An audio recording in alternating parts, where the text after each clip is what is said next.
Perang dagang dan kenaikan tarif emang bikin banyak perusahaan importir kesusahan. Biaya impor dan logistik naik.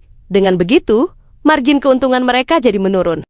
Banyak loh perusahaan yang bergantung pada impor bahan baku dan komponen jadi terpengaruh. Mereka harus cari alternatif supplier atau tingkatkan efisiensi produksi biar bisa tetap bersaing. Contohnya perusahaan tekstil dan elektronik. Mereka impor bahan baku dan komponen. Dengan begitu, mereka kena dampak kenaikan tarif loh. Banyak perusahaan yang udah lama beroperasi terpaksa harus mengurangi produksinya, bahkan tutup pabrik karena biaya produksi mereka jadi terlalu tinggi. Kenaikan tarif dan biaya logistik juga bikin perusahaan importir kesulitan menentukan harga jual yang stabil. Harga bahan baku dan produk impor jadi tidak stabil.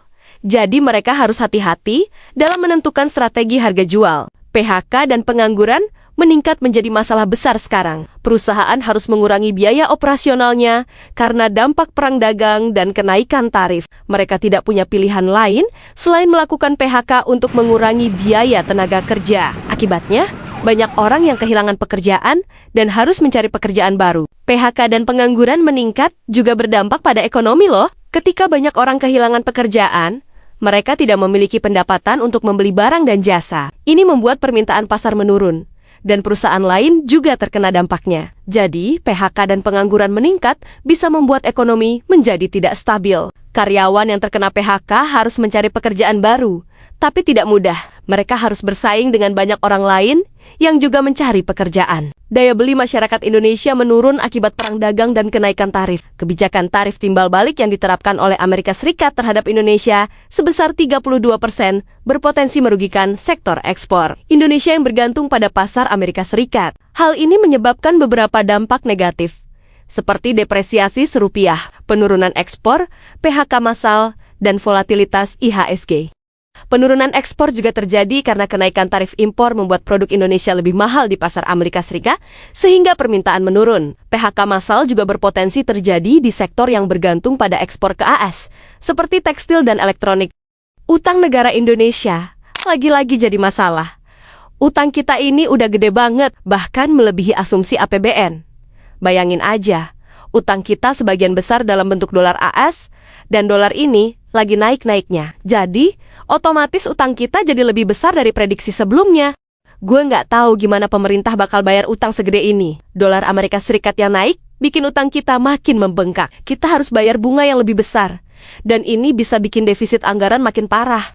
Pemerintah harus mikirin cara buat bayar utang ini loh. Mungkin dengan cara meningkatkan pendapatan negara atau mengurangi pengeluaran. Kalian tahu nggak kalau perang dagang antara AS dan Cina ternyata bisa jadi berkah buat Indonesia loh. Sisi positifnya, banyak turis asing yang datang ke Indonesia karena biaya hidup di sini yang relatif murah. Dolar AS yang kuat bikin harga di Indonesia jadi lebih murah buat mereka. Jadi mereka lebih suka liburan di sini daripada di negara lain. Selain itu, perang dagang ini juga bisa bikin kita lebih kreatif dan inovatif dalam mengembangkan pariwisata. Kita bisa ciptakan paket wisata yang unik dan menarik, seperti wisata kuliner, wisata alam, atau wisata budaya.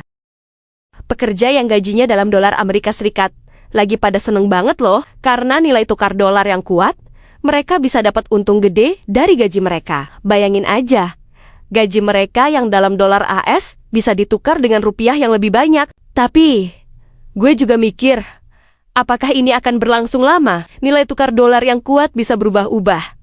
Dan kita tidak tahu apa yang akan terjadi di masa depan. Ini bisa jadi kesempatan buat orang-orang yang ingin mendapatkan gaji yang lebih tinggi dan hidup yang lebih nyaman. Tapi, kita harus tetap waspada dan tidak terlalu bergantung pada nilai tukar dolar yang kuat loh.